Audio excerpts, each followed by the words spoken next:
pleased with that because I have been promoting the internationalization of the Republican cause for a very long time. And I did it here first in Brixton during the Brixton riots. During the Brixton riots, the black population of the whole area of South London, they had been suppressed so much by the police, the same as the nationalists in our six occupied counties. And like our people, the blacks rebelled after we rebelled. And there was several hundred black people arrested, and they were retained at different police stations here in South London. Most of them were held in Brixton Prison, and they're held in Balham and Streatham and Walworth Road and Battersea and all the different police stations. One of my work colleagues from London Transport was held in Brixton Prison, and I went down with a lawyer to get him out. When I went there was about 1,000 young black people outside of Brixton Prison. The atmosphere was electric. So I got them to chant "Victory to IRA." And the whole black community, 1,000 of them, kept on shouting for several hours, "Victory to IRA." This is at a time when the gutless, cowardly Irish wouldn't even up their mouth. That was on a Friday. On the following Sunday, about 15,000 young black people marched from Trafalgar Square, past Downing Street to Cenotaph, to the old Scotland Yard in Victoria Street. And as they went past Downing Street and the Cenotaph, the whole lot of them, from the beginning of the march to the end of the march, they all shouted "Victory to IRA." This was at a time when State Terrorist Thatcher was inside in Downing Street, and she stated that there was only 400 people in the whole of Ireland that supported the provisional IRA.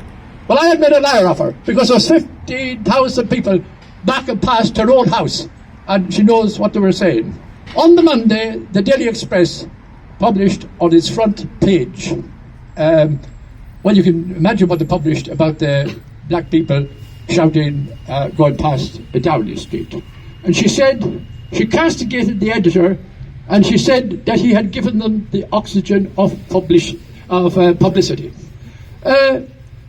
To go from the military thing to the peace campaign, I fully and totally and completely have supported the Good Friday Agreement and the peace agreement.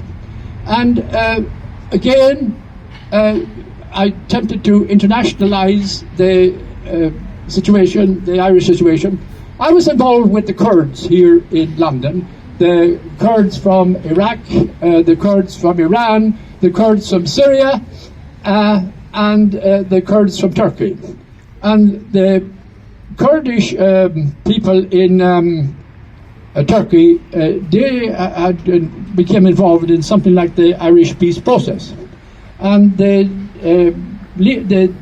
contested election, Sinn Féin contested election in Ireland, and 80 of them got elected to the Turkish Parliament. And one of them asked me to get Sinn Féin to book a room for them in the House of Commons. And the leader of the Kurds came to that meeting.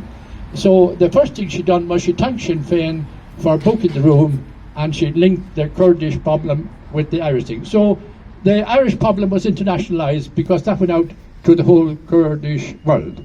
And then later on, there was further internationalization. I'm involved with the Bahraini Freedom Association. And they wanted to hold a press conference here about during the Arab Spring. And Sinn Féin booked a room in number 1 Parliament Street. And Joe Dwyer was there.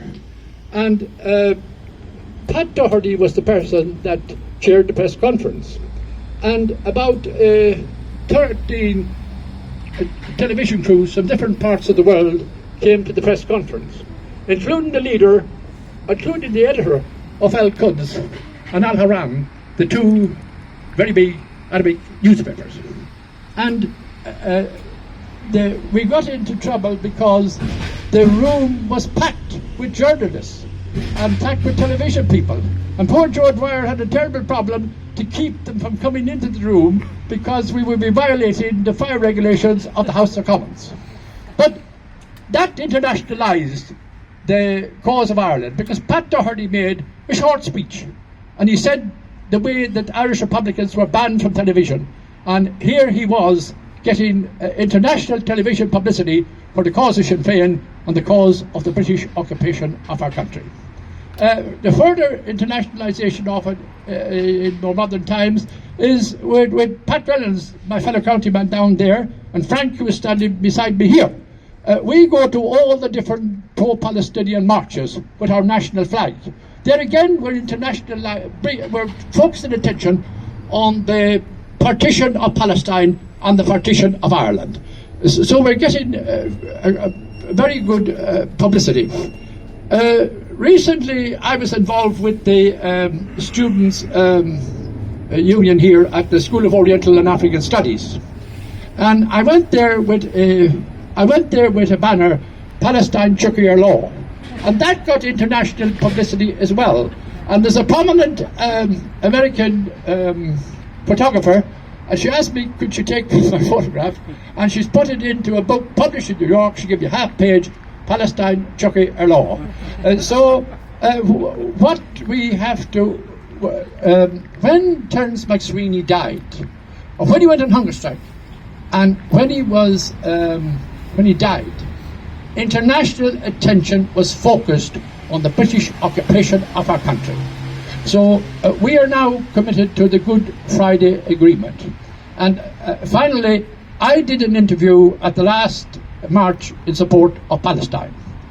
And I was interviewed, which has now gone to nearly 2 billion things. So I pointed out that the Good Friday Agreement, that the first thing it had done was brought about a ceasefire. And that meant that people weren't losing their lives and people weren't being killed. And then we had talks. Then we had a peace process, and now we have the Good Friday Agreement. And I fully supported the peace process throughout its entirety. Many Republicans castigated me for it and said that we were surrendering and all the rest. But, I mean, we had violence was going on for too long. Killing had gone on for too long. And now we are totally committed to peace and completely to the ballot box. So there's an election coming up, so get on to your friends in Ireland and family and ask them to vote for the Sinn Féin candidates in the forthcoming general election or whatever elections are coming. So I'll end with that. Chucky Law.